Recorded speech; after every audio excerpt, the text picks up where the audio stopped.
جی وعلیکم السلام ورحمۃ اللہ وبرکاتہ۔ یہ مجھے آپ کی بات سن کے بہت زیادہ دکھ اور افسوس ہوا، جو آپ نے بتایا کہ آج آپ نے ایک اہل حدیث مسجد میں جمعہ پڑھا اور وہاں پہ صرف اور صرف شہادت عثمان، عمر رضی اللہ تعالیٰ عنہما اور یہی چیزیں ڈسکس ہوتی رہیں۔ تو یہ جو آپ کا ایکسپیرینس ہے نا، صرف آپ کا ہی نہیں ہے، میں تو تقریباً 15-20 سال اسی طریقے سے سمجھ لیجئے مختلف اہل حدیث اور دیوبندیوں کی مساجد کے اندر جمعے پڑھے ہیں، اور محرموں کے قریب جب بھی 10 محرم کے اوپر بھی جمعہ آ جائے نا، یا اس کے آس پاس بھی جمعہ آ جائے، تو یہی تقریباً یہی معاملات رہتے ہیں۔ یعنی ان کے 3 سے 4 کام ہوتے ہیں اگر محرموں کے 10 محرم کے آس پاس جمعہ آ جائے۔ نمبر 1، دفاع صحابہ، ٹھیک ہے، کہ صحابہ کا ادب احترام، یہ چیزیں۔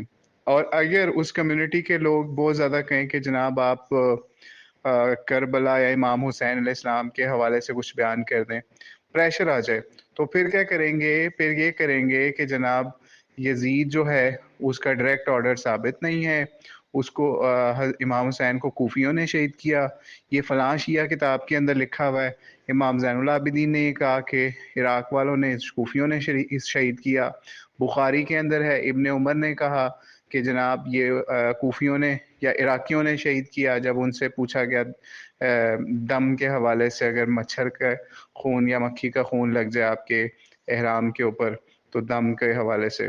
تو اس طرح کی روایتیں نا نکال کے دکھاتے ہیں کہ جناب یہ تو کوفیوں نے ہی مارا، امام حسین جو ہیں انہوں نے دھوکہ دیا، انہوں نے ہی مارا۔ مطلب ایسے سارا خطبہ اسی چیز کے اندر گھما دیتے ہیں، اور ان کے اوپر حرام اہل حدیثوں کے اوپر، اور ایون میں نے بہت ساری دیوبندی مساجد میں بھی یہی دیکھی ہے چیز کہ حرام ہے کہ وہ صرف یہ ایک حدیث ہی بیان کر دیں وہاں پہ کہ نبی علیہ السلام نے جو ہے وہ ان کو جنت کے نوجوانوں کا سردار کہا، یعنی یہ حدیث بھی ان کو بیان کرنے کی توفیق اللہ تعالیٰ نے ان سے سلب کر لی ہے، کیونکہ جو یزید کے پیچھے لگ جاتے ہیں نا ان کے ساتھ یہ معاملہ ہوتا ہے۔ میں آپ کو پرسنل ایکسپیرینس بتاتا ہوں۔ ایک دفعہ 10 محرم کو جمعہ آ رہا تھا، تو مجھے تھا کہ یہ ہمارے جو اہل حدیث مسجد کے ہمارے استاد بھی تھے، فوت ہو گئے، میں اللہ تعالیٰ ان کی مغفرت فرمائے، لیکن تھے وہ یزیدی۔ کس طرح سے میں فجر کی نماز کے بعد ہی ان کے پاس چلا گیا، تو میں بیٹھے ہوتے تھے، ہم ان سے باتیں وغیرہ پوچھتے بھی تھے، کرتے بھی تھے، تو میں کچھ چیزیں لے گیا ان کے پاس یزید کے حوالے سے نا کہ ہمارے اکابر اہل سنت نے کیا لکھا ہے، اہل حدیثوں کے فتوے بھی، اس کے علاوہ اہل حدیث علماء کے فتوے، ٹھیک ہے، یعنی اس کے اندر بڑے بڑے ان کے جو ہیں شیخ الاکمل جو ان کا ہے مولوی نذیر حسین دہلوی، ان کے اور بھی بڑے بڑے جتنے بھی تھے وہ لے گیا فتوے ان کے کہ یہ یزید کے بارے میں یہ کہتے ہیں۔ وہ سارا ان کو پڑھایا، انہوں نے پڑھ لیا۔ وہ اس لیے پڑھایا ان کو کہ آپ جو ہے نا وہ یزید کے حوالے سے آپ اس کا دفاع بہت کرتے ہیں، امیر یزید بھی اس کو کہتے ہیں، امیر کہتے ہیں اس کو، اور پبلکلی نہیں لیکن ویسے رحمت اللہ علیہ والا بھی آپ کا معاملہ ہے، تو آپ کیوں ایسا کر رہے ہیں؟ یہ تو غلط کام ہے نا۔ تو اس لیے میں آپ سے ریکویسٹ کروں گا، آپ جمعہ جو ہے نا اس کے اندر کائنڈلی اگر آپ نے یزید کی سپورٹ کرنی ہے تو آپ جمعے کے اندر اس حوالے سے نہ ہی کچھ پڑھانا، یہ ریکویسٹ ہے میری، یا پھر امام حسین کے حوالے سے یا کربلا سے ریلیٹڈ اگر جمعہ پڑھانا ہے تو اس حوالے سے آپ کی ریکویسٹ ہے۔ میں نے یہی سوچا، اور میں اس دن جمعے کی سمجھ لیجئے ان کے آنے سے پہلے جا کے بیٹھ گیا کہ دیکھتا ہوں کیا کرتے ہیں، اور اچھا میرے سامنے انہوں نے کافی چیزیں مان بھی لی، ٹھیک ہے، جب میں نے ان کو دلائل دیے نا مختلف لحاظ سے کہ اس طریقے سے یہ معاملات ہیں، تو میں جا کے بیٹھ گیا۔ اچھا مزے کی بات یہ کہ وہ اہل حدیث جماعت کے نا یہ پنجاب لیول کے عہدے کے اوپر گئے تھے، ٹھیک ہے، ابھی ان کے جو ہیں بیٹے وہ بھی ان کو عہدہ ملا ہوا ہے جماعت کے اندر، وہ تو فوت ہو گئے۔ تو خیر ہوا یہ، میں بیٹھ گیا جا کے دیکھوں یار اللہ کرے آج کوئی تبدیلی آ جائے۔ تو تبدیلی یہ آئی کہ انہوں نے کیا کیا، شیعہ کتابوں کے حوالے، اور شروع اسی مجھے ہی تان کر کے شروع کیا کہ ہمارے پاس لوگ آ جاتے ہیں ادھر ادھر سے چیزیں پکڑ کے، تو کہ جناب یزید تو ایسا تھا، یزید تو ایسا تھا، اور امام حسین کی یہ تھی معاملہ۔ حضرت حسین کہتے ہیں امام تو بولتے ہی نہیں نا، ان لوگوں کو توفیق ہی نہیں، یہ بھی اللہ نے ان سے توفیق چھین لی ہے۔ ان کے اکابر لکھتے رہے ان کو امام، ٹھیک ہے، اور یزید کو پلید لکھتے رہے، ٹھیک ہے، حوالے جس کو چاہیے اہل حدیثوں کے وہ ہم دے سکتے ہیں۔ تو وہ پورا خطبہ شروع ہی میرے سے کیا، نام نہیں لیا میرا، کہ اس طرح ہمارے پاس آتے ہیں کہ یزید ایسا تھا. ہم آج آپ کو دکھاتے ہیں کہ کربلا کے اصل قاتل امام حسین کے کون تھے. یہ جو ہے اخبار العیون کتاب، یہ کافی، یہ فلاں، یہ ٹمکان، شیعوں کے حوالے نکال کے نا لکھے ہوئے انہوں نے، جو جیسے ملتے ہیں. ٹھیک ہے کہ جناب کوفیوں نے بلایا، کوفیوں نے شہید کرایا. او اللہ کے بندے، تو کدھر بیٹھا ہوا ہے؟ مطلب یہ باتیں کر رہا ہے. وہ پورا خطبہ اسی چیز کے اندر گزار دیا، امیر یزید کہہ کے کرتا رہا. رحمت اللہ علیہ نہیں کہا اس نے. ٹھیک ہے، اب کافی حد تک ان لوگوں کو ڈر آ گیا ہوا ہے کہ رحمت اللہ علیہ اب نہیں کہتے.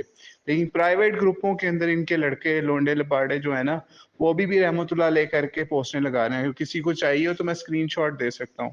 ٹھیک ہے، ایسی پوسٹوں کا جو لوگ لکھ رہے ہیں. تو یہ مطلب حال ہے اہل حدیث مساجد کی اکثریت کا. دیوبندیوں میں بھی ہیں ایسا معاملہ. کیا تو وہ صرف عاشورہ کے روزے کے اوپر فضائل گنوا رہے ہوتے ہیں، لیکن امام حسین کی اسٹرگل یا ان کی کچھ نہیں کرتے. اپنے اکابرین سے یہ لوگ ہاتھ دھو بیٹھے ہیں. یعنی اگر یہ اپنے اکابرین کے ہی حوالے دے دیتے نا، اس حوالے سے کہ ہمارے جو ہے مولانا قاسم نانوتوی نے اس کے اوپر کیا لکھا یا اور لوگوں نے کیا لکھا، وہ سب سے یہ لوگ باغی ہو چکے ہیں یزید کی وجہ سے. یزید کے لیے ان لوگ یہ سب کو چھوڑنے کے لیے تیار ہیں. اور بریلویوں کی طرف جو ہے وہ نعرے بازی اور وہ ساری چیزیں، وہاں پہ تھوڑا بہت فضائل اور اس طرح کی چیزیں ہوتی ہیں، لیکن اس میں ایگزیجریشن زیادہ طرف چلے جاتے ہیں. تو اس لیے یہ معاملہ ہے. بہرحال میں نے بریلویوں کے پیچھے کم جمعے پڑھے، اس لیے میرے پاس ان کا اتنا زیادہ نالج نہیں ہے اس حوالے سے کہ وہ کربلا اور امام حسین کے حوالے سے وہ کیا کرتے ہیں. لیکن جب پڑھے ہیں تو اس کے اندر وہ نعرے بازی اور نعرہ حیدری، یا علی مدد، اور اس لیول پہ چلے جاتے ہیں پھر. تو وہ چیزیں اور زیادہ ایکسٹریم سائڈ کی ہیں. تو بہرحال اللہ تعالیٰ ہمارے یہ اہل حدیث اور دیوبندی بھائیوں کو، علماء کو ہدایت عطا فرمائے کہ یہ ان کی یزید کی وکالت چھوڑ دیں. ان کو یزید سے کچھ نہیں ملنا. یار یہ آج یہ چیز اب سمجھ جائیں نا، اگر آج کے زمانے سے، کہ جو بھی پولیس، کوئی محکمہ، کوئی آرمی، کوئی حکومت کسی اپنے مخالف کو پکڑنے کسی کو بھیجتی ہے، تو وہ سپاہی یا پھر وہ فوج کا وہ اہلکار جو ہے نا، وہ نہیں ہوتا اصل بندہ قاتل یا پکڑنے والا. اصل وہ پیچھے سے جو آرڈر دے رہا ہوتا ہے، جو اس کو آن کر رہا ہوتا ہے. آپ مجھے بتائیں، مشرف کے زمانے کے اندر کوئی بندہ لال مسجد کے اوپر اٹیک کر سکتا تھا جب تک مشرف کا آرڈر نہ ہوتا؟ ٹھیک ہے، اور آپ کو تو کسی فوجی کا نام ہی نہیں پتا ہوگا جس نے جو ہے لال مسجد کے اندر اتنا کشت و خون کیا. نہیں کسی کو پتا ہوگا. آپ سپاہی کا نام آپ کو نہیں پتا ہوگا جس نے جو ہے وہ ماڈل ٹاؤن کے سانے کے اندر بندے مارے. نہیں پتا ہوں گے.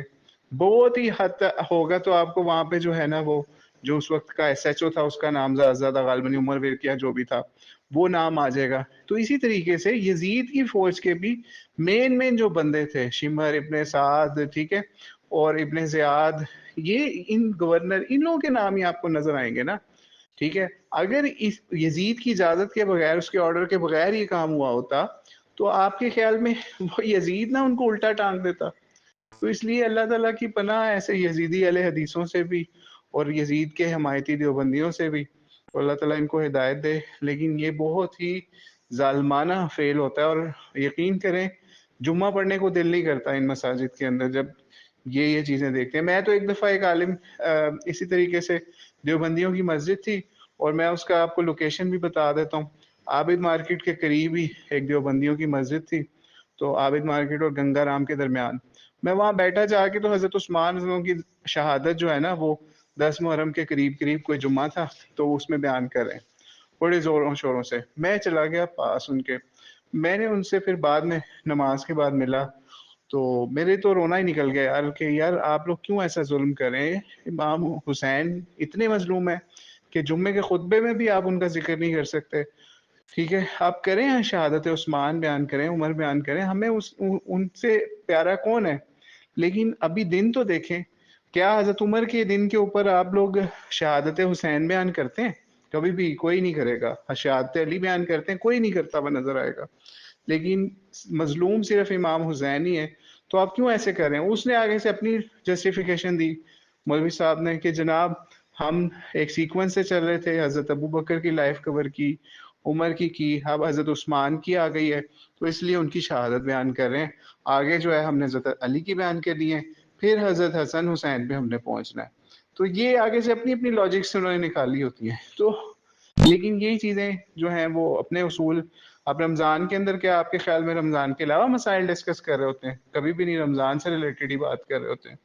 تو بہرحال بہت ظلم ہو رہا ہے مساجد کے اندر یزیدیوں کی طرف سے، اور عوام جو ہے اسی وجہ سے پھر شیعوں کے مجلسوں کے اندر جاتی ہے، چھپ چھپ کے گھروں کے اندر جو ہے وہ. ہمیں ابھی بھی بچپن میں یاد ہے، ٹھیک ہے، حالانکہ میں نے خود اہل حدیثوں سے قرآن پاک پڑھا اور ساری احادیث ہر چیز جو بھی میجر انہی سے پڑھا ہے. لیکن آپ یقین جانیے کہ ہم 10 محرم کی جو مجلس ہوا کرتی تھی نا، ٹی وی کے اندر، پی ٹی وی کے اوپر لگا کرتی تھی طالب جوہری کی، ٹھیک ہے، صرف out of no way curiosity کے لیے سنا کرتے تھے کہ یار یہ کہتے کیا ہیں، ان کو سنیں تو صحیح. کیوں؟ کیونکہ ہماری مساجد کے اندر وہ بیان ہی نہیں ہوتا تھا. تو پھر ہم نے اپنا رستہ جو ہے وہ ناپا اس حوالے سے کہ یزیدی اہل حدیث ہوئی کیا معاملات کرتے ہیں. تو اللہ تعالیٰ ان لوگوں کو ہدایت عطا فرمائے اور ہمیں ائمہ مضلین سے، گمراہ کن ائمہ سے محفوظ فرمائے. واللہ اعلم بالصواب. السلام علیکم و رحمۃ اللہ وبرکاتہ.